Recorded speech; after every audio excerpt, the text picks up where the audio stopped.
Right, here we go with a few exam questions on electricity. So we start off here with a definition, as we often do. Define resistance.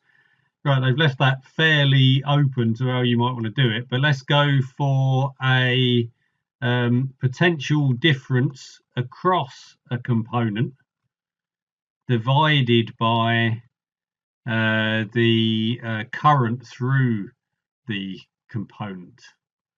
So we're just sort of glossing up a V equals IR redefinition, really.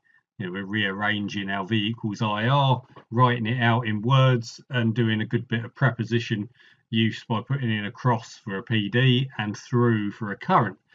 So there you go. That's the definition of resistance. All right, part B looks like we're going to be calculation heavy on this based on the number of numbers I can see around.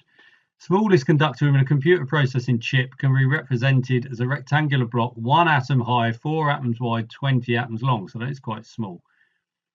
Block is made from phosphorus atoms. They've given us a diameter of these atoms. So their diameters deposit on an insulating surface. Right, yeah, to make sure that the current isn't going off all over the place.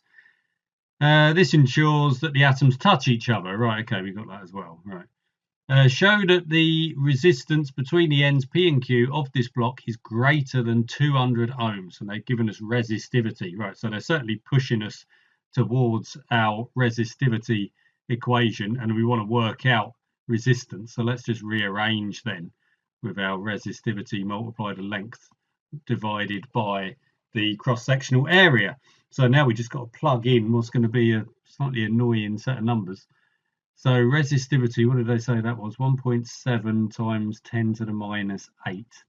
Then we got our length, and that was 20, was it 20 atoms long? Where did they say? Yeah, we go, 20 atoms long. So we're going to want to do 20 lots of the diameter, which is 3.8 times 10 to the minus 10. So that's covered the bit at the top. And then we got the cross-sectional area, which is 4 by 1 on this. So we're going to have 4 times the 3.8 times 10 to the minus 10 times 1 times 3.8 times 10 to the minus 10. So we're going to have 4 times 1, I'll leave the 1 out, times 3.8 times 10 to the minus 10 squared. So we can see we can already cancel quite a few things here. So we can get rid of all of that for one of those. We can get rid of the 20 and the 4 for a 5. So that is going to leave us with 5 times 1.7 is what, 8.5, divided by the 3.8, and then what have we got left on 10? So we've got a minus 8 divided by a minus 10, so that's going to be multiplied by 100. So we can see that's already greater than 200, which is what they wanted. We might as well work out what the actual value is. They haven't given us a nice easy one, so I'm going to type that into the calculator. It's going to be around 2.2. What does it come out as? So it's 2.24 times 10 to the 2 ohms. So let's say 220 ohms will do. Right, so that's that first bit. Show that the number density of free electrons within the block is about 2 times 10 to the 28 per meter cubed. Assume that each phosphorus atom contributes 1 free electron.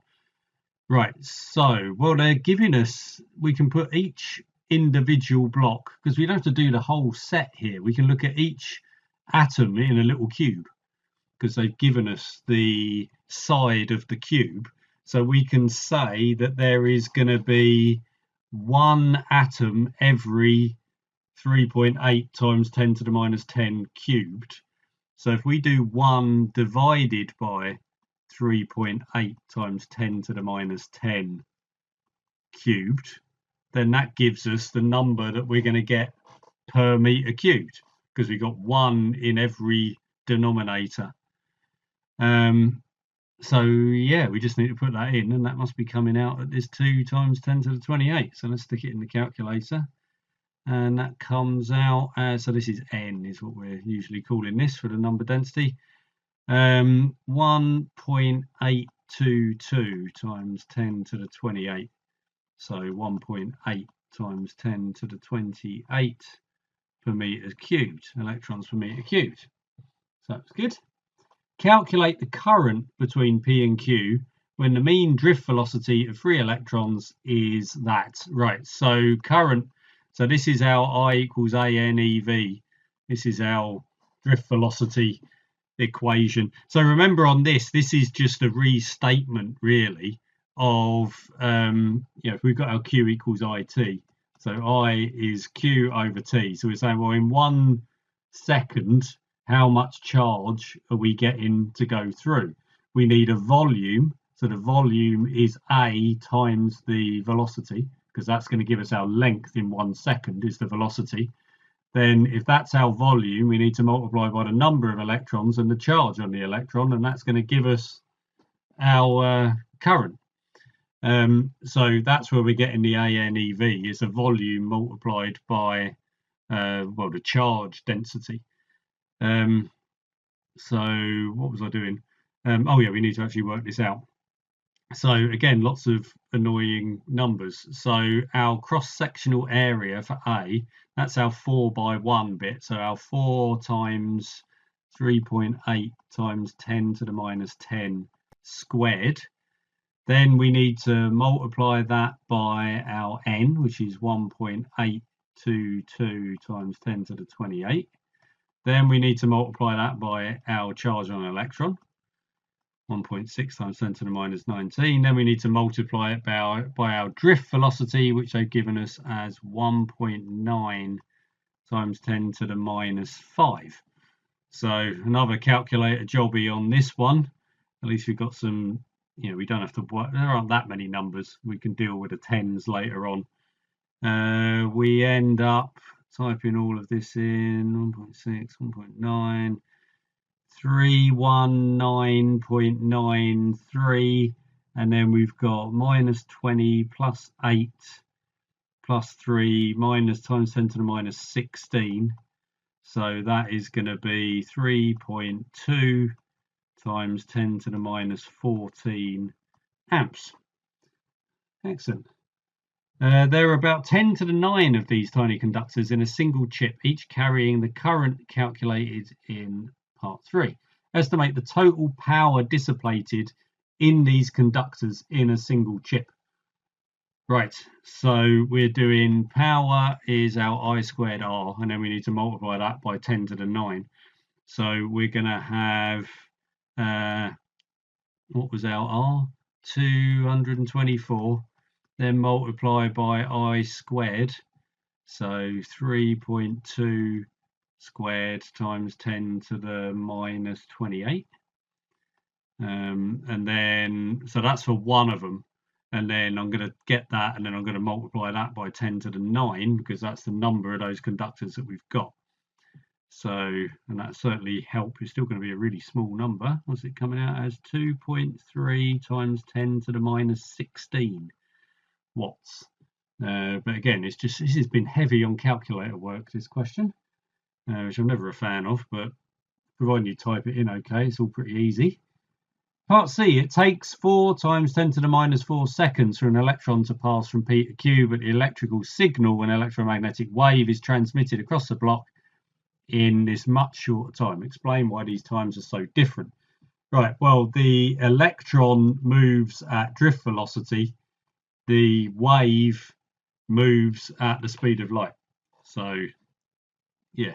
Not really much more to say about that, but that's the thing we always need to keep in mind for how current is working and how things are moving so quickly.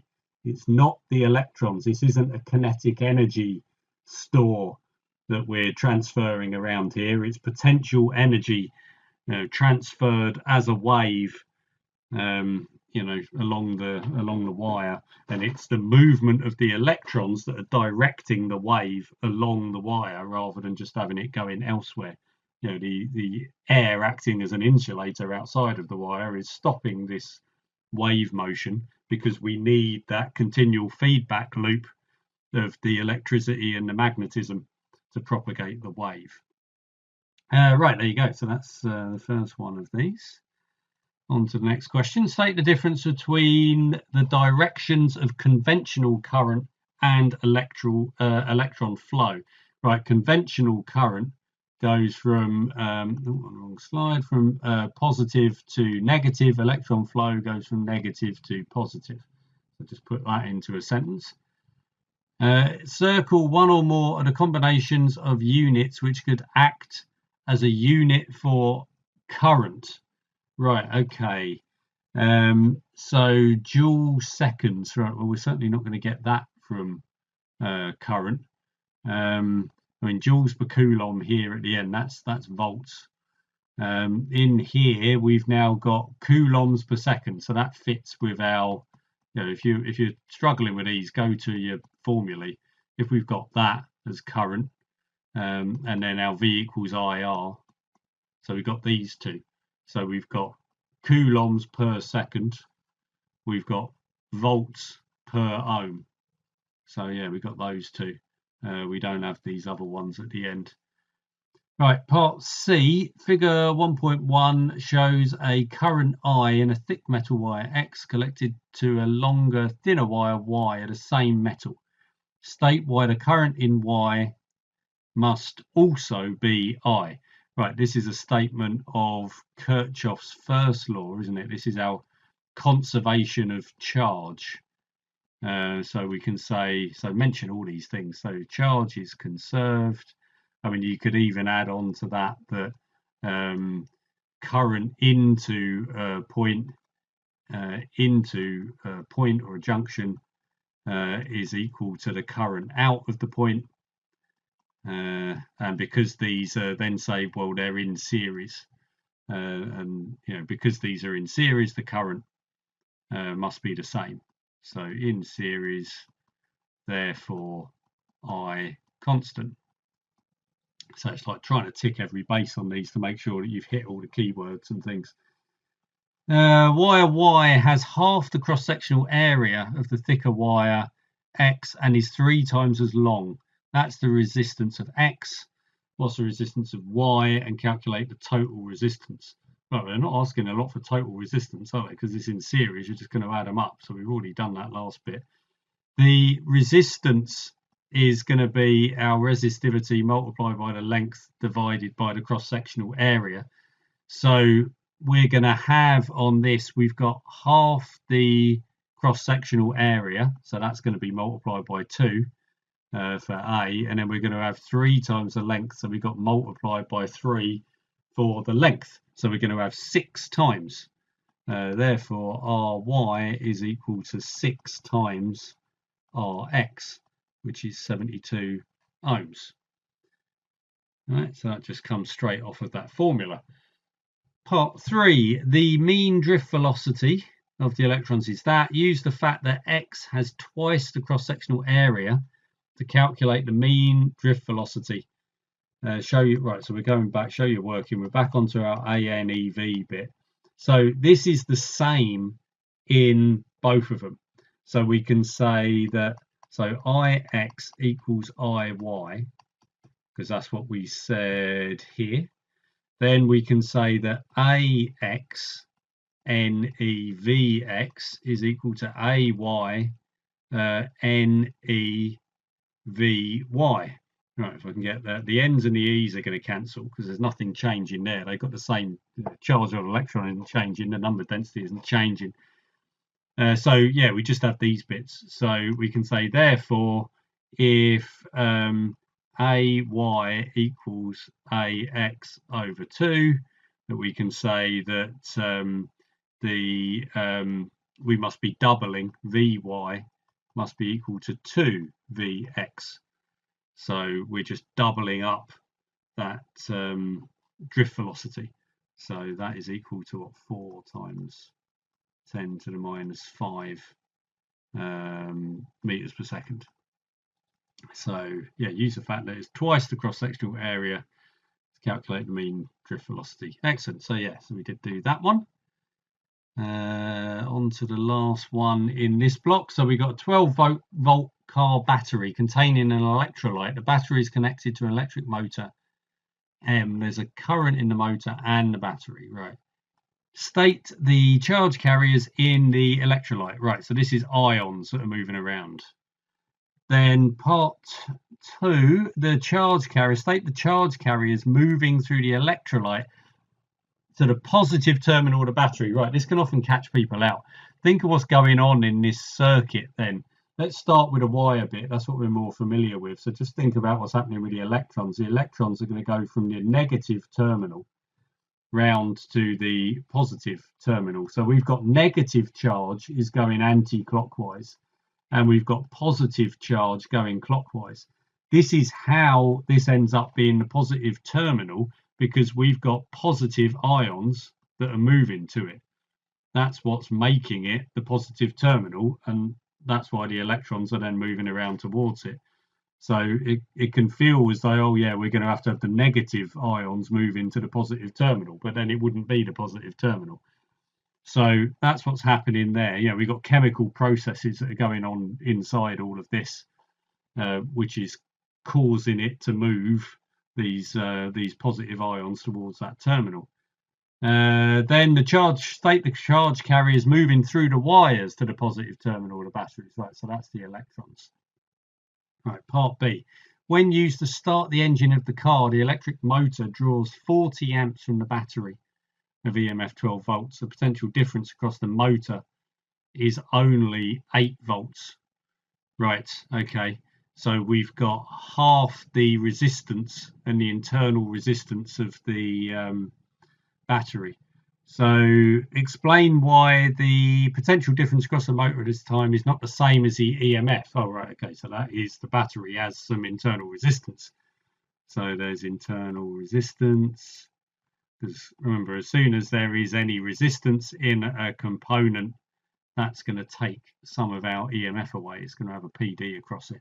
Show that the internal resistance of the battery is 0.1 ohms. Right, there's loads of different ways you can do this. We can see that the resistance here for the motor is going to be, well, V divided by I. So that is giving us 0.2 ohms for the resistance of the motor. So that is our motor. And then we know that we've got the R motor to our battery is divided in proportion to the potential differences. So that's 8 to 4, which is 2 to 1. So therefore we get 0.1 ohms for the resistance of the battery. So that's one way of going about it.